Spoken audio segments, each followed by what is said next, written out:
Selamat malam, Telur Kabar Pas. Kembali lagi bersama saya Lazatul Karamah. Berikut 5 berita pilihan dalam program Kabar Sepekan.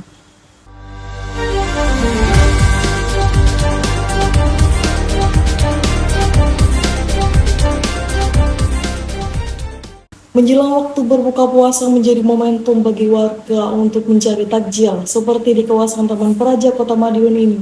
Padatnya aktivitas warga yang ingin mencari jajanan untuk berbuka puasa terpantau ramai.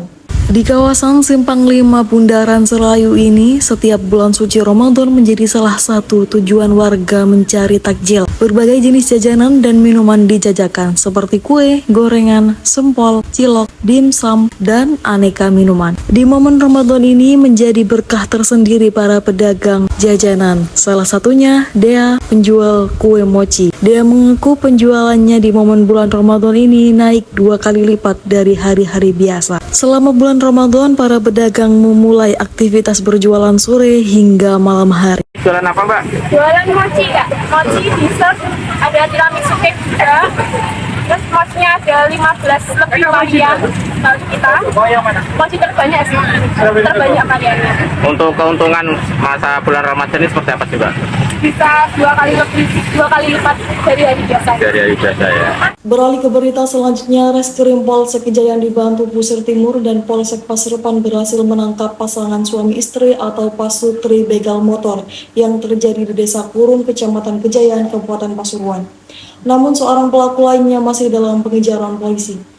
Polisi berhasil menangkap pasangan suami istri atau pasutri begal motor yang terjadi di Desa Kurung, Kecamatan Kejayaan, Kabupaten Pasuruan. Namun seorang pelaku lainnya masih dalam pengejaran polisi. Kapolsek Kejayaan AKP Bambang Susilo membenarkan penangkapan ini dan pihaknya saat ini sedang memburu pelaku yang buron. Kami mengamankan 2 tersangka yaitu Muhammad Badrus Suhur dan Anissa Bahar warga Kejayaan yang diduga terlibat dalam aksi perampasan motor dan ponsel milik korban. Setelah pelaku lainnya, Rohim masih dalam pencarian, ujarnya. Aksi kejahatan ini terjadi pada Minggu 2 Maret sekitar pukul 22.00 waktu Indonesia Barat. Korban Yahya berumur 56 yang berprofesi sebagai PNS awalnya diajak bertemu oleh Anissa Bahar melalui WhatsApp. Setelah korban tiba di lokasi yang dijanjikan, Anissa kembali meminta korban untuk menemuinya di pinggir makam di Dusun Tegalan, Desa Kurung dengan alasan kehabisan bensin. Ketika korban sampai di tempat tersebut, ia dihadang 2 pria bersenjata tajam. Pelaku langsung merampas sepeda motor dan ponsel milik korban. Korban yang ketakutan kemudian melarikan diri, jelas AKP Bambang. Berdasarkan hasil interogasi, Anissa Bahar diduga sebagai otak kejahatan ini. Motifnya adalah dendam pribadi karena korban sering menggodanya, tambah Kapolsek. Diketahui Anissa Bahar dan Muhammad Badrus Suhur merupakan pasangan suami istri, sementara Rohim adalah saudara kandung Anissa. Dalam penangkapan, polisi berhasil mengamankan barang bukti berupa 1 unit sepeda motor Honda Beat hitam, 1 ponsel Oppo F11 yang sempat dikubur di belakang rumah pelaku, serta sebuah jaket hitam. Namun sepeda motor Honda Scoopy milik korban masih dibawa kabur oleh Rohim yang kini masuk dalam daftar pencarian orang atau DPO. Kami terus melakukan penyidikan dan pengejaran terhadap 1 pelaku lainnya. Proses hukum akan kami lanjutkan sesuai prosedur, tegas Kapolsek Kejayaan. Kapolres Pasuruan AKBP Jazuli Dani Irawan, SIK MTR Opsla, apresiasi kerja keras anggotanya. Saya mengapresiasi kerja keras anggota di lapangan. Kabar penangkapan atas kasus kejahatan ini sangat penting dan ditunggu masyarakat, terutama masyarakat Pasuruan, ucap Kapolres. Saya menghimbau kerjasama masyarakat agar berhati-hati di jalan, jangan sendiri di jalur sepi, hindari perbuatan yang berujung kebencian dan dendam, dan jangan ragu lapor aparat saya mengetahui tindak kejahatan, sambungnya. Saat ini kedua tersangka yang telah diamankan menjadi pemeriksaan lebih lanjut di Mapolsek Kejayaan. Polisi juga telah memeriksa sejumlah saksi dan melakukan olah tempat kejadian perkara atau TKP guna melengkapi proses penyidikan.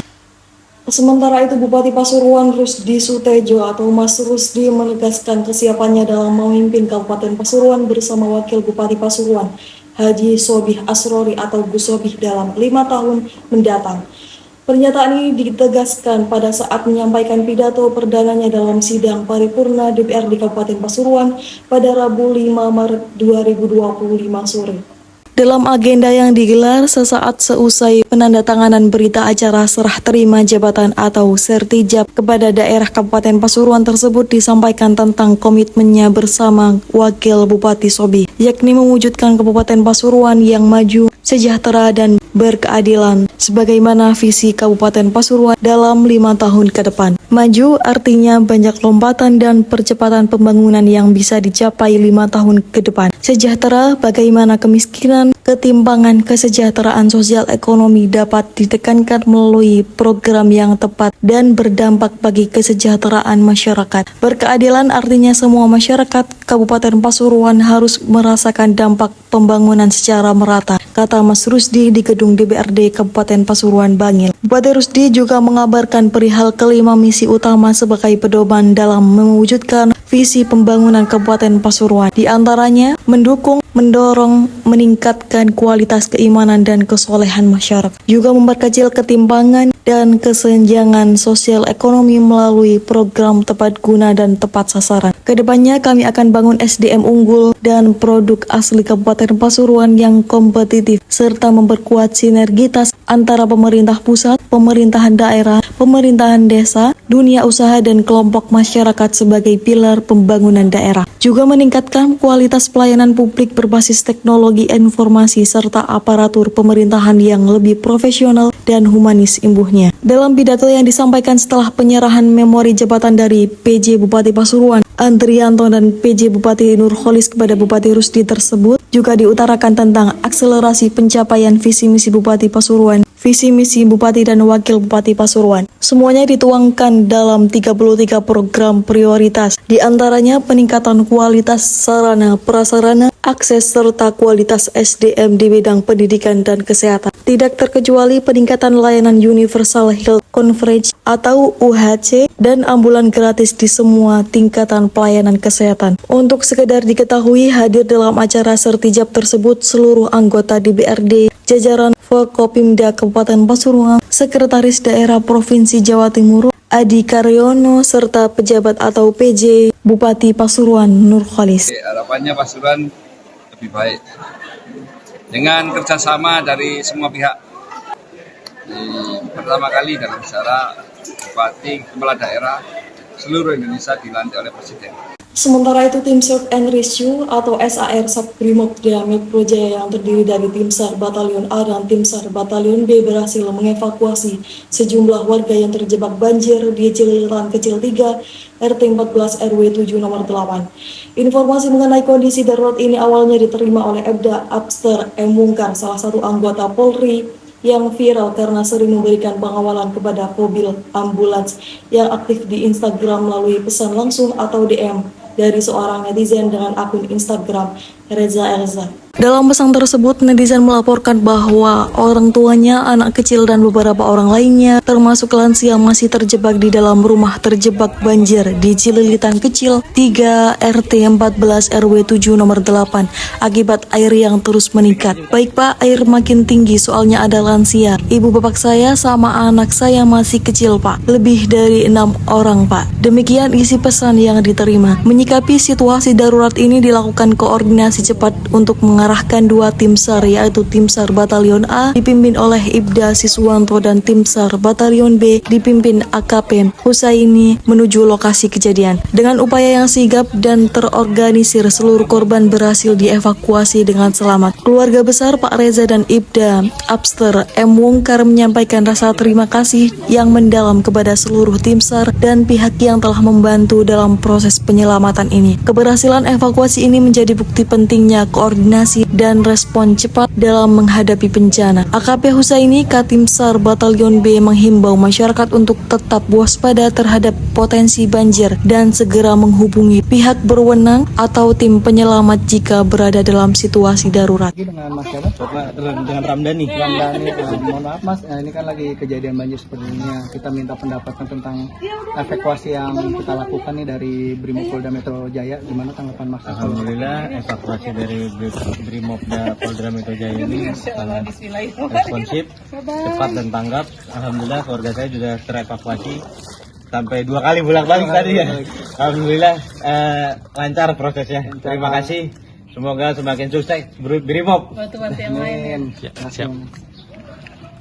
Beralih ke berita selanjutnya, seusai pulang dari mengikuti retreat di Akademi Militer atau Akmil Magelang, Wali Kota Pasuruan Adi Wibowo langsung tancap gas untuk melakukan sejumlah program kerjanya. Tak hanya itu, Mas Adi sapaan akrab, Wali Kota Pasuruan juga menggandeng para organisasi kepemudaan di Pasuruan untuk ikut serta mendukung program pemerintahan Kota Pasuruan. Wali Kota Pasuruan Haji Adi Wibowo mengajak sejumlah organisasi kepemudaan yang ada di Kota Pasuruan untuk mendukung gerakan pemuda subuhan berjamaah di Masjid Jami Al-Anwar, Kota Pasuruan. Gerakan ini sejatinya merupakan inisiasi dari Kapolres Pasuruan Kota AKBP Davis Busit Siswara SIK MIKOM lalu gayung bersambut Mas Wali Kota tambah mensupport gerakan yang luar biasa positif tersebut dengan mengajak para pemuda untuk bareng-bareng sholat subuh berjamaah di Masjid Jami Al-Anwar Kota Pasuruan. Diharapkan di depan kegiatan semacam ini akan ada keliling ke masjid-masjid yang ada di Kota Pasuruan. Melalui kegiatan semacam ini, Mas Adi berharap dapat meminimalisir anak-anak muda untuk melakukan hal-hal yang negatif dan ke depan setelah Ramadan, selain giat subuhan berjamaah di Masjid Al-Anwar akan disambung dengan giat-giat bersih-bersih di kawasan alun-alun Kopas dengan gerakan cabut paku di pohon-pohon yang biasanya digunakan sebagai media promosi produk jualan. Selain itu juga direncanakan kedepannya juga akan ditambah olahraga bareng seusai sholat subuh berjamaah di Masjid Al-Anwar Kota Pasuruan. Sementara itu Ketua KNPI Kota Pasuruan Adi Nur Aziz menyambut baik kegiatan ini. Menurutnya kegiatan sholat subuh berjamaah tiap hari Minggu ini bagian dari ajang memperkuat komunikasi antara Forkopimda, organisasi kepemudaan dan Binkers Bidaan Satpantas Polresta Kota Pasuruan. Pihaknya berharap kegiatan subuh berjamaah ini terus dilakukan dan diikuti oleh pemuda-pemuda Kota Pasuruan yang lain. Karena melalui kegiatan ini juga kesempatan bagi pemuda Kota Pasuruan untuk terus bersama-sama dan bersinergi dengan pemerintah daerah dalam membangun dan memajukan Kota Pasuruan. Demikian 5 berita pilihan dalam program Kabar Sepekan. Saya Lazatul Karomah beserta kru Kabar Pas yang bertugas mohon undur diri di hadapan Anda. Jangan lupa baca terus informasi terkini dan menarik lainnya di kabarpas.com, media lokal berjejaring nasional. Salam Kabar Pas.